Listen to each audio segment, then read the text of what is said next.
صافي جاهز. Yes, is right. You know.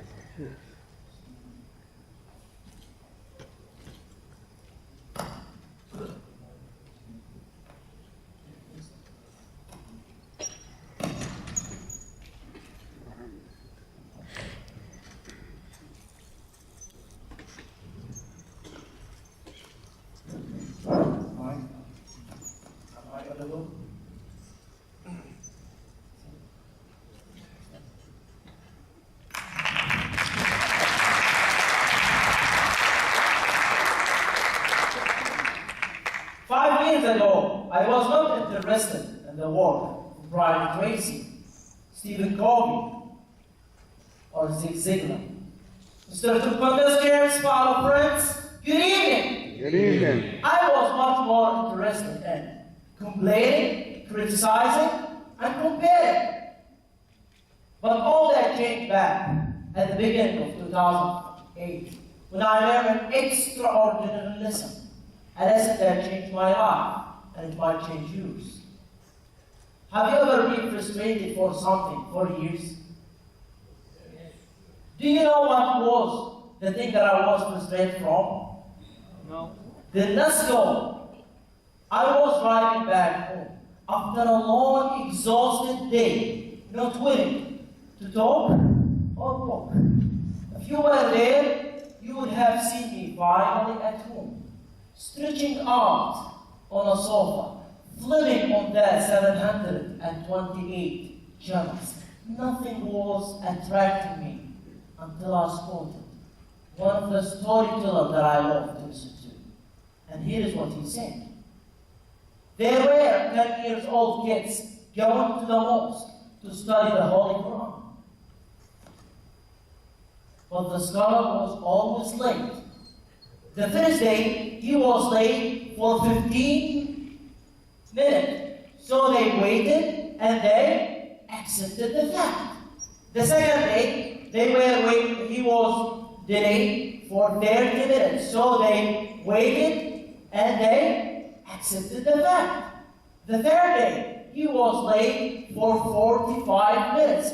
So they waited and they did not accept the fact. One of the students, he stood up and said, today I'm going to teach that scholars a lesson that he will never forget.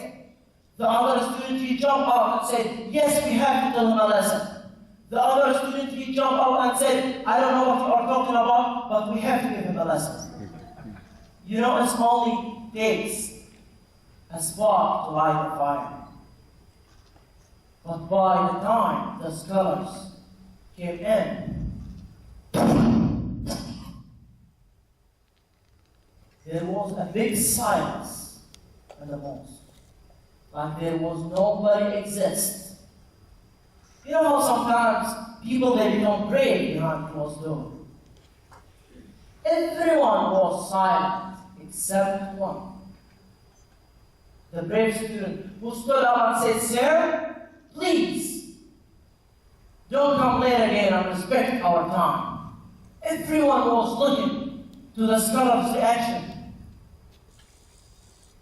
The scholars looked down for a minute and said, you are late, not me. The brave student said, I swear, I was here 15 minutes earlier. You can ask Muhammad, you can ask Ali. And the scholars looked to the entire student and said, you are late too.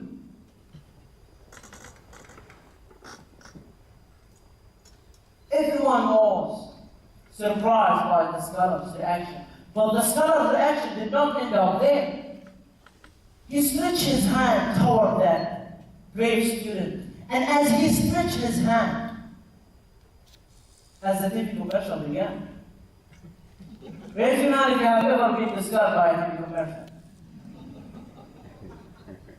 While that TV commercial resumed or started, I was thinking about why did the scholar say, you are late, not me? And then take me back 15 minutes earlier when I used to go to Al-Mani Hospital. I used to leave home at 3 o'clock, even though the appointment at 4 o'clock, or the doctor received a patient at 4:30. I arrive there at 3:30. There is no number to take, so I have just to wait. And I hate waiting.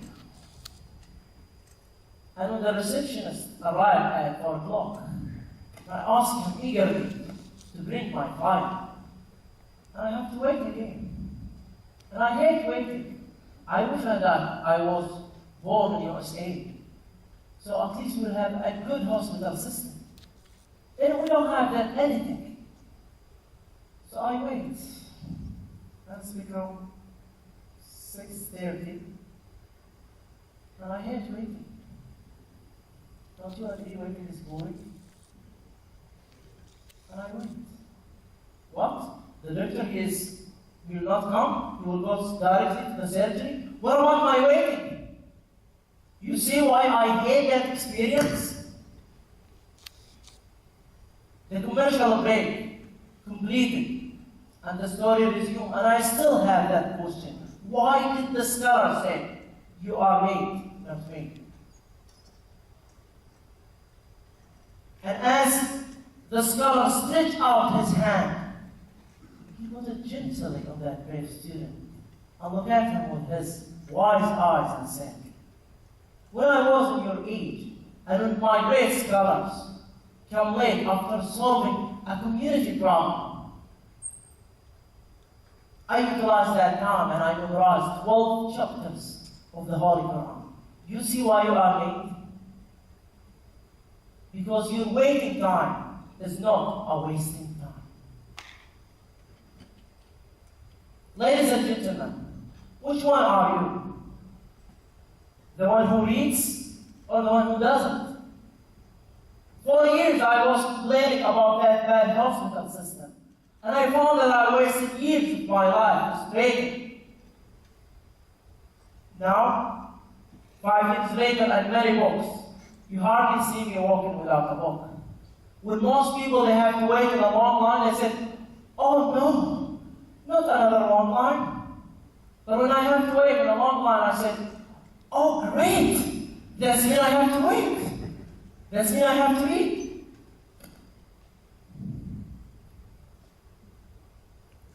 Can I have one cheeseburger and one French fries? You see? Doesn't mean that I have to wait. I have to waste. While waiting in a such line, I learned how to get that frog from Brian Tracy. I learned shopping that soap from Stephen Covey. And I learned how to close the sale from Zig Ziglar. Ladies and gentlemen, Confucius once said, no matter how busy you might think you are, you must find time for reading or surround yourself to a self-choosing ignorance. Now the choice is yours. You can be like most people who wasted their life, frustrated, complaining, and comparing themselves with others. Or you can be like useful people who others crave their consultation because they spend their time wisely, reading and memorizing. And whatever you choose, please remember what the scholar said. You are late because your waiting time should not be wasting time. Simple. Let's see. Let's see. Very good. That was good.